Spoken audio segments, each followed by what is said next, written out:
শুভ দুপুর প্রিয় দর্শক, সকলকে শুভেচ্ছা, সাদর আমন্ত্রণ। চ্যানেল আয়ের পর্দায় দেখছেন নিয়মিত আয়োজন ফ্রেশ প্রিমিয়াম টি তারকাকথন। দর্শক, TMSS channel I music award 2025 powered by SR group অনুষ্ঠিত হয়ে গেল বগুড়ার মমইনে। জমকালো একটি আয়োজন। এবারে ছিল এই আসরের 20তম আয়োজন। বহু জমকালো আয়োজন, অনুষ্ঠান, গান, নাচ সব কিছু কিন্তু দর্শকদের হৃদয়ে জায়গা করে নিয়েছে। ইতিমধ্যে আপনারা অনেকেই হয়তো ছোট ছোট কিছু ভিডিও দেখে ফেলেছেন। তবে এত আয়োজনের মধ্য দিয়ে একটি পরিবেশনা আপনাদের সকলের মন জয় করেছে একটু বিশেষভাবে। আমি জানি কোন পরিবেশনার কথাটি এই মুহূর্তে আপনাদের মাথায় আসছে। যেহেতু অনুষ্ঠানটি বগুড়ায় হয়েছে, বগুড়ার মহাস্থানগড়ের বিখ্যাত লোকগাথা বেহুলা লক্ষিন্দরের কাহিনী কিন্তু আপনারা সকলেই জানেন। সেটি নিয়ে একটি বিশেষ পরিবেশনা, যেখানে পারফর্ম করেছেন কারা সেটা আপনারা জানেন। সেই পারফরমেন্স নিয়ে মূলত আজকে তারকাকথনে আমরা আলোচনা করব। চলুন শুরুতে একটু পরিচিত হই আমাদের আজকের অতিথিদের সাথে। শুরুতেই আমাদের সাথে রয়েছেন চিত্রনায়িকা অপু বিশ্বাস, আমাদের সাথে রয়েছেন চিত্রনায়ক আদর আজাদ, এবং আমাদের সাথে রয়েছেন নৃত্য পরিচালক ইভান শাহরিয়ার সোহাগ। তিনজনকে শুভেচ্ছা। আর কি বলবো, অভিনন্দন বলবো, অভিনন্দনই বলতে হয় বোধহয়। কেমন আছেন? খুব ভালো আছি আমরা, আলহামদুলিল্লাহ। আচ্ছা, তিনজনেরকে মনে হচ্ছে খুব একটা ফেস্টিভ মুডে আছেন, এবং অপু দিয়ে এবং আদর আজাদ তো মনে হচ্ছে যে ওই ফর্ম থেকে এখনো বের হতেই পারেনি, এখনো লাল সাদা, মানে খুব খুব দারুণ লাগছে আসলে। আমি একটু অভিজ্ঞতাটা জানতে চাই যে কেমন ছিল পারফরমেন্সটা। সর্বপ্রথমে ধন্যবাদ জানাবো চ্যানেল আইকে যে এত বড় একটা প্ল্যাটফর্ম দিয়েছে। বিশেষ করে আমি এবং আদরাত আমাদের দুজনেরই দেশের বাড়ি বগুড়াতে। সো নিজের দেশে আসলে প্রত্যেকটা ভালো কাজের যখন পরিবেশনা সৃষ্টি হয় এবং সেই প্ল্যাটফর্মটা দেয়া হয়, তখন আবারও মনে হয় সেই ছোটোবেলায় আবার হয়তো বা শুরু করছি, ওই মনোভাবটা থাকে। তো খুব চিন্তিত আমিও ছিলাম, যতটুকু জানি আদর আজাদ উনিও ছিলেন, যেহেতু আমার দেশের মানুষ, আমার এলাকার মানুষ যারা আমাকে ছোট থেকে হেঁটে যেতে দেখেছেন, সেই মানুষগুলোই আমাদের কাজগুলোকে খুব কাছে থেকে দেখবে।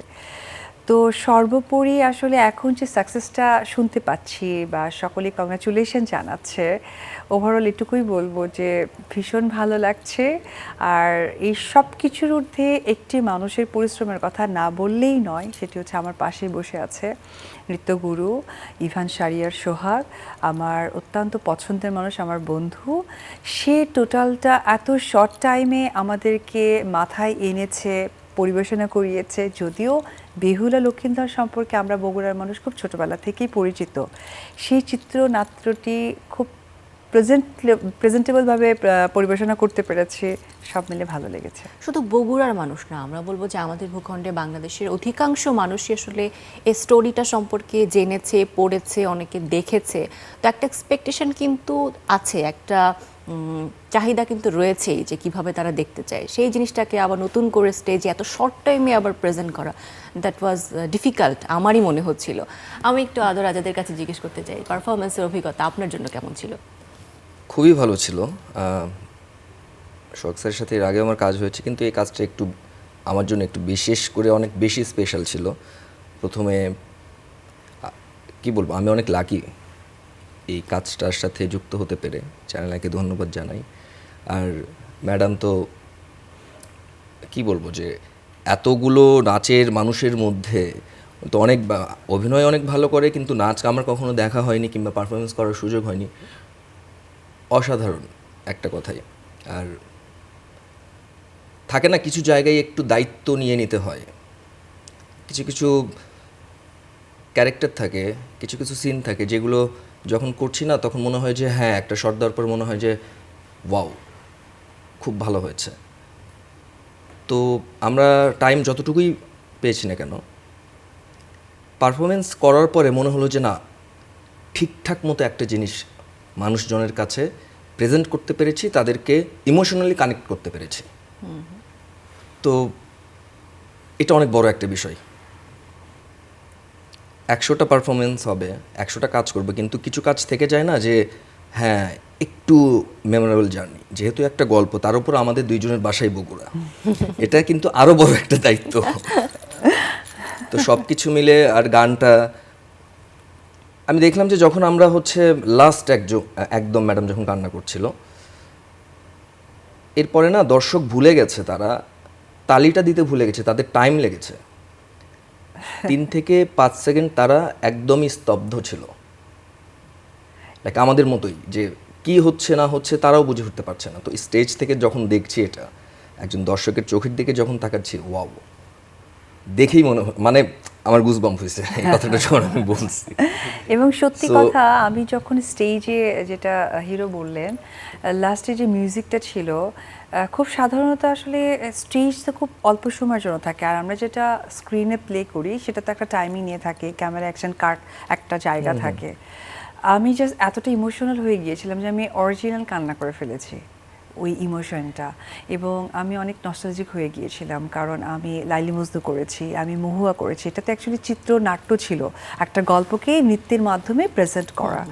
সব কিছু মিলে সত্যি শখ স্যার যে প্রথমে যেই ক্যারেক্টারটা আমরা দেখলাম, এটা তো মানে এখানে 100-100 ছিল। ইভেন এমনও হয়েছে যে এখান থেকে দর্শক কিংবা আমাদের যারা অডিয়েন্স আছেন তারা তো প্রশংসা করেছে বগুড়ার মানুষ হিসেবে না, একজন সাধারণ দর্শক হিসেবে ফেসবুকে কিংবা রিলসে ইভেন আমাদের অনেক কলিগস আমাদেরকে প্রশংসা করছে পারফরমেন্সের। তো আলহামদুলিল্লাহ, এটার থেকে বড় আসলে অনুভূতি আর কিভাবে আসলে প্রকাশ করা যাবে। এটা তো অনেক মানে কিছু কিছু সময় থাকে না যে আসলে বলতে হয় না, মানুষজনের যেই কমপ্লিমেন্টগুলো, এক্সপ্রেশনগুলো কিংবা তারা যেটা যেটা বলছে দর্শক থেকে শুরু করে, এটা আমার ভাষায় যদি বলি এটা ম্যাসাকার। ওকে, সো এখন এমন মানুষের কাছে থেকে শুনতে চাই দ্য ম্যান বিহাইন্ড বেহুলা লক্ষিন্দরের পরিবেশনা বলতে হয়, দ্য মাস্টার মাইন্ড বিহাইন্ড আসলে ইভান আসলে শাহরের সোহাগ।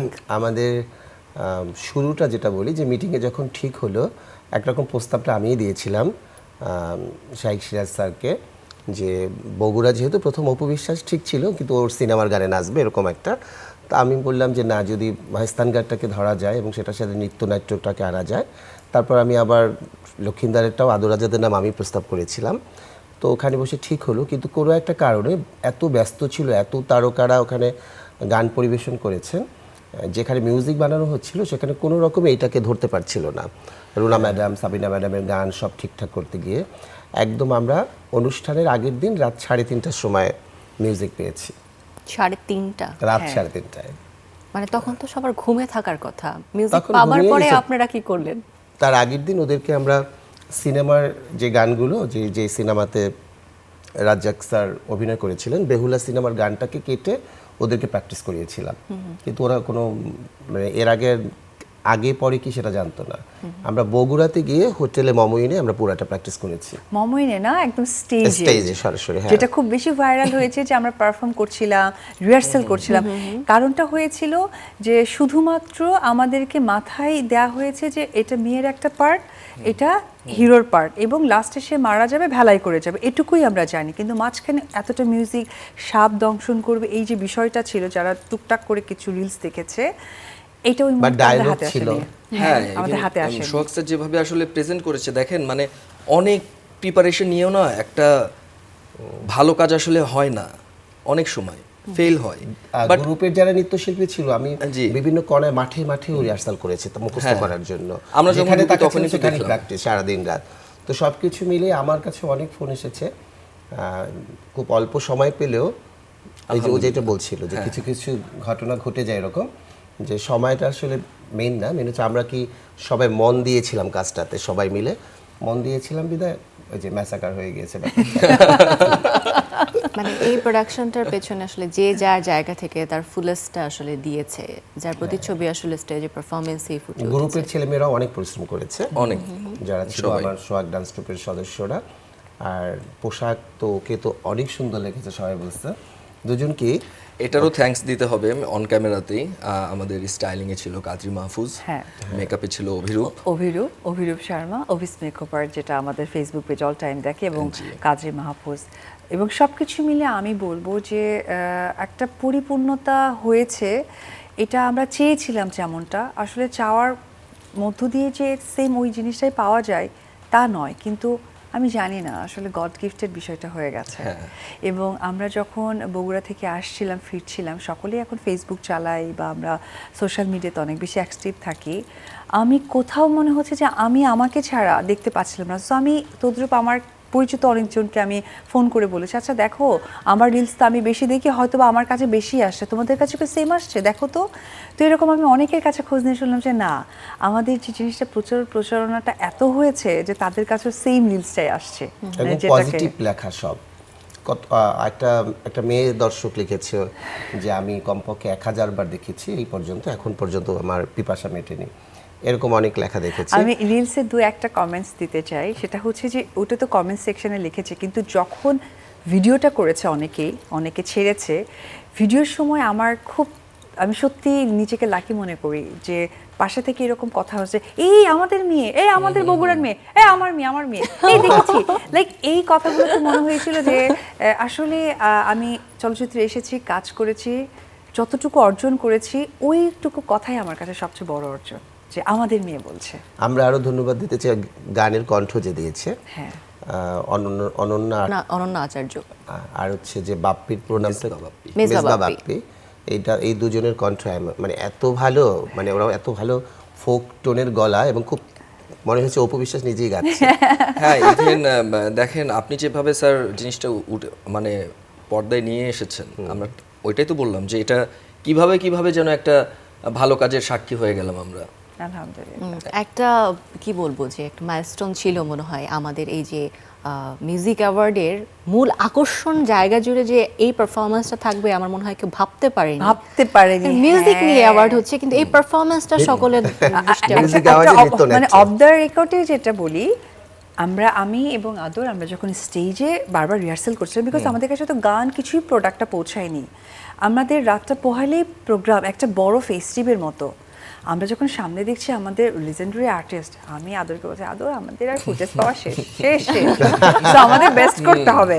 হ্যাঁ, কারণ তারা তো আমাদের কাছে ড্রিম, স্বপ্ন, তারা যে আমাদেরকে চেনে বা আমাদের নাম ধরে কথা বলতে জানে, এটা তো আমাদের কাছে স্বপ্নের ব্যাপার। তো হিরো তখন বলছিল চিন্তা করেন না, আল্লাহ ভরসা। তারপরে আমি আবার সোহাগকে বলছিলাম, সোহাগ আমরা তো দুজনেই বগুড়ার, আমাদের দায়িত্বর জায়গা হয়ে গেছে, এবং এখানে সব লোকালিটি হচ্ছে আমাদের বগুড়ার লোকালিটি, কেউ না কোনো না কোনোভাবে ছোট থেকে আমাদেরকে চিনে দেখেছে, বা আত্মীয় স্বজন পরিচিত কেউ, কি হতে পারে, মানে কি পরিমাণ টেনশনটা ছিল। কিন্তু ওরা সাংঘাতিক প্রাকটিস করেছে, কতবার যে প্রাকটিস করছে কোনো হিসাব নেই। না, Makeup এবার করে, মেকআপের আগে, স্টেজে আমরা স্টেজেই তো অনেকবার লাইট ঠিক করা হলো, আবার শুরু থেকে মুখে রিহার্সেল, এইটা করো রুমে গিয়ে আবার মেকআপের আগে, মেকআপের পরে, রিহার্সাল আর রিহার্সাল। আচ্ছা, তাহলে আমি একটু ইহন স্যারের সোহাগকে বলি যে স্টুডেন্ট হিসেবে যদি দুজনকে মার্ক দিতে হয় 10-এ, কত দিবেন কাকে? আমি 10-এ দুজন, না আমি কিন্তু 10-এ 10 শুনবো না, একটু ডিসক্রিমিনেশন করতে হবে। 10-এ 10 তো আমি দেবো না, আমি 10-এ 12ই দিয়ে দিচ্ছি দুজনকে।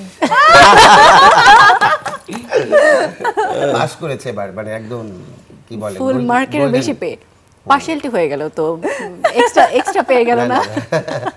না, ম্যাডাম অনেক ভালো পারফর্মার, অনেক ভালো অনেকেই নৃত্যশিল্পী, বলছে যে তার সাথে যে তাল মেলানো, এটা হ্যাঁ, Folk তো dance। এটাও তো ফোক ডান্স, সবকিছু মিলে আমার এই টাইপের ডান্স কখনো করা হয়নি। এর আগেও স্যারের সাথে আমি পারফর্ম করেছি প্রোগ্রামে, তো সবকিছু আসলে কিভাবে যেন আসলে অ্যালগোরিদমে মিলে গেছে। যেহেতু আপনাদের বড় হওয়া বা বেড়ে ওঠা বগুড়ার একটা তো স্মৃতি রয়েছে আপনাদের, এবং ছোটবেলা থেকে এই গল্পগুলো শুনে আপনারা বড় হয়েছেন। আসলে আমি তো ছোটবেলা থেকেই নৃত্যশিল্পী, তো আমি এই নৃত্যনাট্যটা আমি আগেও করেছি। আমার স্যার যিনি ছিলেন পলাশ স্যার, আমরা কাজী শিল্পগোষ্ঠীর যে ওনার, তো ওইখানে কিন্তু আমার সৌভাগ্য হয়েছিল লাইলি মজনু করার, আমি লাইলি হয়েছিলাম। তারপরে আমি মহুয়া করেছিলাম, যেখানে আমি মহুয়া সেজেছিলাম, ওখানে আমার আরও একজন কো-আর্টিস্ট ছিলেন। তো ওই জায়গা থেকে আমার একটু এক্সপেরিয়েন্স ছিল, কিন্তু একেবারে চিত্রনায়িকা হয়ে যাওয়ার পর না এই সুযোগটা হয়ে ওঠেনি। তখন যখনই কোনো পারফরমেন্সের কথা আসতো, তখনই যে আমার চলচ্চিত্র ভিত্তিক যে গানগুলো থাকে, সেই গানগুলো দিয়ে আসলে পারফর্ম করার সুযোগটা হতো। এবং আমি যে স্পেশালি এই নাচগুলো করব বা আমি যেটা শিখেছি বেসিক, সেই সুযোগটা না কোনোভাবেই হতো না। কাউকে বলতে না আপু আপনার গানেরই করেন, এই করেন, ওই করেন। তো এখন আমার জায়গা, আমার মাটি, এবং যেটা আমার বেসিক ছোটোবেলা থেকে শেখা, এবং সোহাগ আমার টিচার অবশ্যই, কারণ আমি যখন শিখেছি তখন আমি তাকে টিচার হিসেবে পেয়েছি।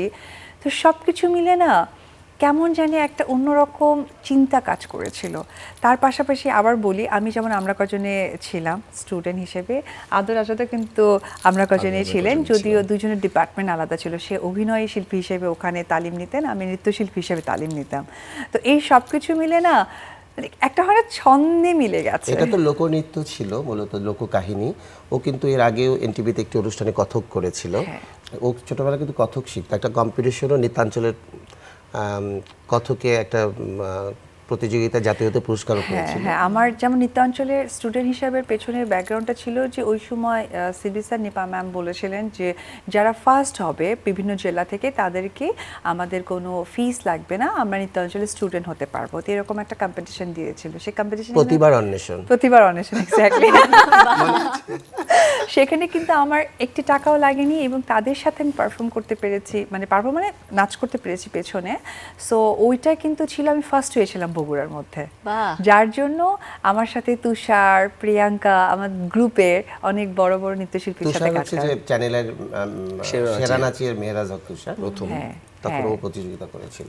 আচ্ছা, তো অপু বিশ্বাসের নাচের যে এত দারুণ একটা ব্যাকগ্রাউন্ড রয়েছে এবং নাচ নিয়ে যে সে এতটা প্যাশনেট, অনেক জায়গায় কিন্তু অভিনয়ের ওই ঝলকে কিন্তু এই জিনিসটা আর একটু ওর পেছনে পড়ে নাচের যায়। সব গল্পে আমি আছি। ও কামব্যাক করেছে যখন নাচে, সেটাও আমাকে দিয়ে শুরু হয়েছে। ঠিক ঠিক একদমই। আচ্ছা, আমরা যেহেতু এই পারফরমেন্স নিয়ে কথা বলছি, আমার খুব ইচ্ছে করছে যে আমি আসলে পারফরমেন্সের কিছু অংশ যদি এখন দেখতে পারতাম। চলুন সবাই মিলে একটু দেখে আসি। ওকে, চলুন প্রিয় দর্শক।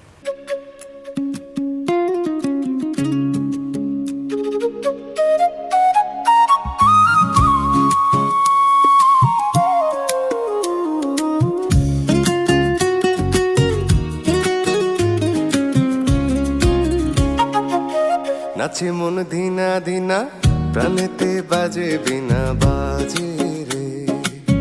নাচে মন ধিনা ধিনা, প্রাণেতে বাজে বিনা বাজে রে। সখা বাজে না বাজে না বাজে না রে, সখা বাজে না বাজে না বাজে না রে। তোমার সঙ্গ বিনা আমার মনের বিনা, তোমার সঙ্গ বিনা আমার মনের বিনা।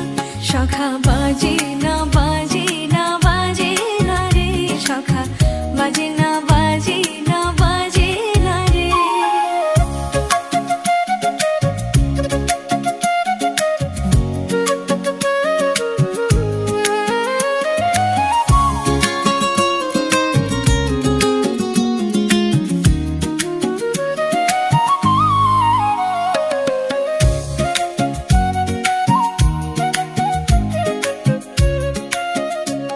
পুরো পারফরমেন্সে যে ছিল আমাদের মিউজিক অ্যাওয়ার্ডের, অনেকগুলো পারফরমেন্সের পেছনে কিন্তু ছিলেন আপনি এবং আপনার ডিরেকশনে কাজগুলো হয়েছে, কিন্তু একটা পারফরমেন্সে আমরা আপনাকে দেখেছি আসলে পারফর্ম করতে। মানে পছন্দ করেছেন কেন যে এই পারফরমেন্সে আসলে নিজে থাকবো সামনে থেকে? আসলে অনেকদিন আমার নিজের মঞ্চে ওঠা হয়নি, তো চাঁদ সওদাগর ক্যারেক্টারটা আসলে খুব লোভ লাগছিল যে এত সুন্দর একটা স্ক্রিপ্টের আমি একটা অংশ হই। তো পরে আমি অংশ হতে গিয়ে আদরের বাবা হয়ে গিয়েছি। চাঁদ সওদাগর ক্যারেক্টারটা যারা বেহুলা সম্বন্ধে জানে, এটা কিন্তু একটা স্ট্রং একটা ক্যারেক্টার। তো এখন আমার চাওয়া হচ্ছে যে এই বেহুলা লোকগীতাটাকে যেহেতু এত জনপ্রিয়তা পেয়েছে, এটা পূর্ণাঙ্গ একটি নৃত্যনাট্য, যে শুধু এই 10-15 মিনিটের ভিতরে সীমাবদ্ধ না থেকে এটাকে যদি আমরা 2-2.5 ঘন্টা করে ফেলতে পারি। 2-2.5 ঘন্টা? ও, মানে ফুল মুভির কথা আমরা কি একটা ফুল ফ্লেজড ফিল্ম পাবো নাকি এটা হ্যাঁ, নিয়ে? এটা তো এখন আমরা ভাবছি, আমাদের প্রস্তাবও চলে আসছে অনেক জায়গা থেকে। তো এখন তাহলে দেখা তো যাক এখন। নায়ক নায়িকা কে হচ্ছে আমরা জানি। হ্যাঁ, এবং আমাদের এই সিনেমাটা বাংলাদেশে আরো আমি যতটা জানি 2বার হয়েছে। আদর বলো, প্রথমবার করেছে, এটাও অনেক বড় একটা পাওয়া আমাদের। নায়ক, চিত্রনায়ক কিংবা আমি কি বলবো, কোন বিশেষণে বিশেষায়িত করব, এত বড় মাপের একজন লেজেন্ডারি আর্টিস্ট লক্ষিন্দার হয়েছিল। লক্ষিন্দর হয়েছিল। ইভেন আমি যদি ভুল না করি স্যার, এটা তো তার ওনার প্রথম নায়ক রাজ সিনেমা। রাজ্জাকের নায়ক প্রথম ছবি। রাজ রাজ্জাক স্যারের এটা প্রথম ছবি। বেহুলা, সাথে ছিল সুচন্দা ম্যাডাম, জি, ববিতা আপার বোন, বড় বোন। তো এটাও তো অনেক বড়। ইভেন গানটা তো ওইখান থেকেই, ওই সিনেমা নাচে মন ধিনা ধিনা। হ্যাঁ, নাচে মন ধিনা ধিনা। তো এটা অনেক বড় একটা পাওয়া না? এরপরে করেছিল ববিতা এবং ফারুক। হ্যাঁ রঙিন রঙিন বেহুলা। রঙিনটা, হ্যাঁ। বেহুলা। আর আমি এখন চাই যে কলিযুগের বেহুলা লক্ষিন্দর একটা সৃষ্টি হোক। বেহুলা 2.0। আমরা তো অপেক্ষায় রইলাম আসলে, কারণ এইটুকু দেখে আমার মনে হয় আর দর্শকদের আসলে- চ্যানেলে যদি দায়িত্ব নেয় আরো ভালো। না, চ্যানেল আই থেকে আমি যতটুকু রেসপন্স পাচ্ছি, কারণ এই টিমটা এত ভালো। আর একটা মানুষের কথা বলবো যে অলওয়েজই গার্ডিয়ান, সেটা হচ্ছে কি আমাদের চ্যানেল আই প্রাণ, আমাদের সাগর ভাইয়া।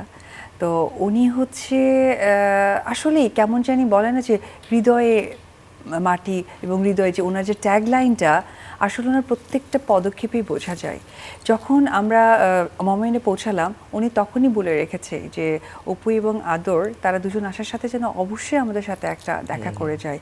এবং মানুষটা বসেছিলেন, আমরা যতটুকু জানি ভাইয়া একটু সিক বা ওইভাবে বসে থাকতে পারেন না, বাট উনি বসেছিলেন। তারপর আমরা গিয়েছি, তার সাথে দেখা করেছি। এবং পাশাপাশি আমি মনে করবো যে আমার এবং আদর, আমাদের দুজনেরই অনেক ভাগ্যটা ভালো, যেখানে রুনা ম্যামও বসেছিলেন আমাদের রিহার্সাল পারফরমেন্সটা দেখার জন্য। তো এটা আসলে একজন শিল্পীর জন্য অনেক বড় একটা স্বীকৃতি। শুধু স্টেজে উঠে আমি অনেক বড় একটা অ্যাওয়ার্ড পেলাম, আমার মনে হয় যে ওইটা একটা সিলেক্টিভ টাইম থাকে। কিন্তু এই গুণী মানুষগুলো যখন আমাদেরকে ভালোবাসার জায়গাটা দেয় বা রাখে বা স্নেহটা করে, এটা আমার মনে হয় যে সর্বশ্রেষ্ঠ অ্যাওয়ার্ড।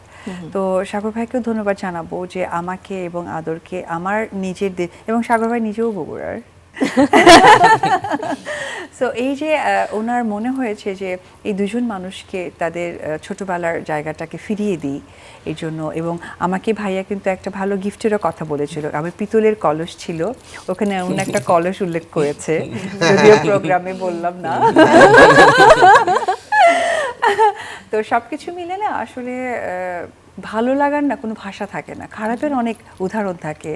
খালি এটুকুই বলবো যে আমাদের প্রতি যে এক্সপেকটেশনটা ছিল চ্যানেল আই থেকে, সেটা হয়তো বা আমরা রাখার চেষ্টা করেছি। জীবনে তো আসলে অনেক পারফরমেন্স করেছেন, স্টেজ পারফরমেন্স করেছেন, সামনে দর্শক হয়তো বিভিন্নভাবে আপনাদের প্রশংসা জানিয়েছে, হাততালি দিয়েছে। আপনাকে যদি আলাদা করতে বলা হয় জীবনের অন্যান্য পারফরমেন্স থেকে বগুড়াতে এই পারফরমেন্সটা কিভাবে আলাদা করবেন? একদমই আলাদা করব। আমি বললাম না যে আমি ছোট ছোট কিছু রিলস দেখেছি, যেখানে আমার বগুড়ার মানুষরা যখন আমি স্টেজে উঠেছি, এই আমাদের মেয়ে, এই বগুড়া, এই অপু আসছে, এই যে লাল শাড়ি, হ্যাঁ ও মা কি সুন্দর, আমাদের মেয়ে এত সুন্দর, এই কমপ্লিমেন্টগুলো না আমি তাদের ওভার দ্য ভয়েসে শুনতে পাচ্ছি, দেখেছি। এটাই আমার কাছে মনে হয়েছে যে আমার লাইফে বেস্ট, যেখানে ছোট থেকে বড় হয়েছে। যে অপুটা ছোট একটা হাফ প্যান্ট পরে যেতেন, আসলেই আমি আদৌ জীবনে কী হতে পারবো আমি জানি না, অনিশ্চিত একটা জায়গা, সেখানে এরকম একটা রেসপেক্ট পাওয়া। এবং আমরা যখন গাড়ি নিয়েও আসছিলাম, শেষ হয়ে গেছে পারফরমেন্স, তো অনেক জায়গায় আমরা দাঁড়িয়েছি, খেয়েছি, বগুড়ার 2-4 জন মানুষ যখন দেখেছে, সেলফি তোলার আগ্রহ প্রকাশ করে এবং খুব মন থেকে দোয়া করে। এবং এরকমও আমি অনেককে কাছে থেকে পেয়েছি, যেহেতু আমার বাবা মা নেই, ওই জায়গা থেকে বলে যে বাবা মা নেই, তাদের দোয়া আছে, আমরা আছি। তো এটা অনেক বড় একটা প্রাপ্তি। বাহ। আর পারফরমেন্সের সময় তো আসলে অনেক অনেক ঘটনা ছিল, যেমন পারফরমেন্স শেষ হবার পরে সবাই অপেক্ষা করেছিল যে হোটেল লবিতে কখন খেতে আসবে, এবং সেই সময়টাতে একটু আপনাদের সাথে কথা বলা হবে, আদর আজাদ, অপু বিশ্বাস। তো সেই এক্সপ্রেশনটা কেমন ছিল তখন? আসলে আমাদেরটা একদমই লাস্টে হয়েছিল এবং আমি এত ভারী একটা মেকআপে ছিলাম, সো ওইটা অ্যাকচুয়ালি ক্লিনিং করতে অনেক রাত হয়ে গেছে। পরে আসলে আমার খাবারের প্লেসে যাওয়া হয়নি, আমরা আসলে রুমে খেয়ে নিয়েছিলাম। আমি পরে আদরকে ফোন করেছিলাম যে আপনি কি খেতে গিয়েছেন, বলছে না ম্যাম আমিও তো যাওয়া হয়নি, আমিও রুমেই খাচ্ছি। বেসিক্যালি খাওয়ার সময়টা দেখা হয়নি, কিন্তু আমি যখন পারফরমেন্সে গিয়েছি তখন যেমন কণা ভাবি নিচে ছিলেন, ভাবির সাথে আমরা ছবি তুললাম। ভাবি আমাকে দেখে বলি কি, এই তোমাকে দেখতে না লক্ষ্মীর মতো লাগছে। আমি না, আমাকে বেহুলা বলতে হবে। তারপরে হিরোকে দেখে বলছিল বাহ পুরা রাজকুমার লাগছে। মানে এই যে ভালোবাসার মানে বিষয়গুলো, বেহুলা লক্ষিন্দর করে ডাকছে অনেকে। আসলে এরকম একটা আইকনিক নাম পেয়ে যাওয়া, যে কাজের উপর ভিত্তি করে ওই ক্যারেক্টার হয়ে যাওয়া, এটা কিন্তু একটা অর্জন। অনেকে ইনবক্সে কিংবা হোয়াটসঅ্যাপে আচ্ছা, অনেকেই আদর আজাদ একটু বলি যে সাজগোজের ক্ষেত্রে না মেয়েরা কমপ্লিমেন্ট পায় সব থেকে বেশি, যে এত সুন্দর লাগছে, এত সুন্দর লাগছে। আদর আজাদ কি কমপ্লিমেন্ট একটু কম পাচ্ছে নাকি, কি মনে হচ্ছে? না না ঠিক আছে, ঠিক আছে, একটু হ্যাপি, একদম ঠিকঠাক। একদম ঠিকঠাক। এবার তো মনে হচ্ছে যে দর্শকের এঙ্গেজমেন্ট এবং ইনবক্সে মানুষের আসলে নক করার প্রবণতা আরো বেশি বেড়ে যাবে। হ্যাঁ দেখেন, গানটা সবকিছু তো আসলে ডিপেন্ড করে। আমাদের যিনি সুরকার ছিলেন, ওনাকে অনেক অনেক ধন্যবাদ যে এইভাবে আসলে প্ল্যানিংটা করানোর জন্য। কিংবা কস্টিউম থেকে শুরু করে আর কোরিওগ্রাফি থেকে শুরু করে সব কিছুই তো আসলে ম্যাটার করে। তো এখানে না আমি যদি পার্সোনালি আমার কথা বলি, তাহলে এখানে যেহেতু আমি বগুড়ার একটা ইমোশনালি একটা কানেকশন আছে অবশ্যই, ইভেন এই ইমোশনালি কানেকশনের জায়গাটা থেকেই ডেডিকেশন লেভেল আমাদের বেড়ে গেছে। ইভেন আমরা ডিটারমাইন্ড যে ভালো কিছু একটা করতে হবে। টাইম যত কমই থাকুক, আমরা যদি 1 ঘন্টা আগেও যদি গানটা পেতাম, কিংবা একদিন আগেও যদি পেতাম, কিংবা 6 ঘন্টা আগেও যদি পেতাম, সেম কাজটাই আমরা করতাম। আমরা অনেক প্রপস নিয়ে যাইনি, কারণ গানটা তো পরে পেয়েছি। আমি প্রথমবারের মতো বগুড়া চুরিপট্টিতে গিয়েছিলাম। আচ্ছা। ওই যে কিনতে ফুলের মালা, টোপর, বিয়ের টোপর, এগুলো কিনতে গিয়েছিলাম। ওইখানে একটা ভালো অভিজ্ঞতা। এত জ্যাম ছিল, তো পরে আমি গাড়ি রেখে হেঁটে গিয়েছিলাম, প্রায় আধা ঘন্টা থেকে 1 ঘন্টা লাগছে হাঁটতে। আর আমি যদি না যেতাম ওগুলো কেউ কিনতে পারতো না, মানে আমি নিজে গিয়েই ভালো করেছিলাম, অ্যাসিস্ট্যান্টদেরকে পাঠাইলে ওটা কিনতে পারতো না। তো এরকম ছোটোখাটো অনেক অভিজ্ঞতা, স্টেজে ওঠার আগে উপর মুকুটটা ঠিক মতো পরাতে পারিনি, ওইটার জন্য একটু টাইম লাগছিল। তারপরও দেখেন আমরা কিন্তু কিউ মিস করিনি কেউ। এটা আসলে প্রমাণ করে যে সব কাজে অনেক বেশি প্রিপারেশন নিয়ে একদম সাজিয়ে গুছিয়ে করলেই সেটা সাকসেসফুল হবে এবং দর্শকের মন জয় করবে তা না। লাস্ট মোমেন্ট প্রিপারেশন, খুব কম সময়ে প্রত্যেকটা মানুষ যদি যার যার জায়গা থেকে ডেডিকেটেড থাকে, তাই না? আর স্টেজ এত আয়োজনের অনেক পরে বড় একটা এত আয়োজনের পরে আবার বিকেলে একটু বৃষ্টি নেমেছিল, আমরা না, বৃষ্টি নামেনি, মানে বৃষ্টির ভাবটা ছিল। আমি এত চিন্তিত ছিলাম, কারণ আমরা যেভাবে প্রিপারেশন নিয়েছি এবং আমি যেভাবে মেকআপ করছিলাম, আমি খালি বলছিলাম আল্লাহ প্লিজ, আল্লাহ প্লিজ পৃথিবীতে কিছু কথা শোনো না, শোনো আমার আজকের কথাটা শোনো। কারণ আমি আমার দেশে আমার পারফরমেন্স করার সুযোগ করেছি এবং আমি দেখাতে পারবো আমার কাজটা। আমার অনেক কাছের মানুষরা আসবে, আমার ফ্যামিলির অনেকেই আসবে, আমার ফ্রেন্ড সার্কেল আসবে। প্লিজ প্লিজ আমার এই কাজটা দেখার সুযোগ করে দেয়, কারণ তারা তো স্ক্রিনে দেখে বা একজন চিত্রনায়ক অপু বিশ্বাসকে দেখে, কিন্তু তাদেরই নিয়ে অপু বিশ্বাস স্টেজে কি পারফর্ম করছে। এবং আমি সবসময় অনেক প্রোগ্রামে বলতাম না যে আমার ছোটবেলা থেকে আমি নৃত্যশিল্পী ছিলাম, আসলে সুযোগটা হয়ে আসেনি, সেটা তো আর আমার কিছু করণীয় ছিল না। কিন্তু এখন যেহেতু সুযোগ হয়েছে, প্লিজ আল্লাহ প্লিজ। আর সত্যি উপর আল্লাহ রহমত করছে, আমরা সাকসেসফুলি পুরো প্রোগ্রামটা করতে পেরেছি। ওকে, তার মানে কি বগুড়ায় এই প্রথম স্টেজে আসলে পারফর্ম করা হলো? এর আগে কি কখনো হয়নি? না, আমি এর আগেও 1-2 বার করেছি। আমার সাথে তো আরো হ্যাঁ গিয়েছিলাম, করেছি, কিন্তু এইবার প্রথম যেটা হয়েছে আমাদের মানে নাচে নৃত্যভিত্তিক কাজটা আমার ফার্স্ট টাইম স্টেজে করা হয়েছে। ওকে ওকে, সো আর এত বড় আয়োজনে।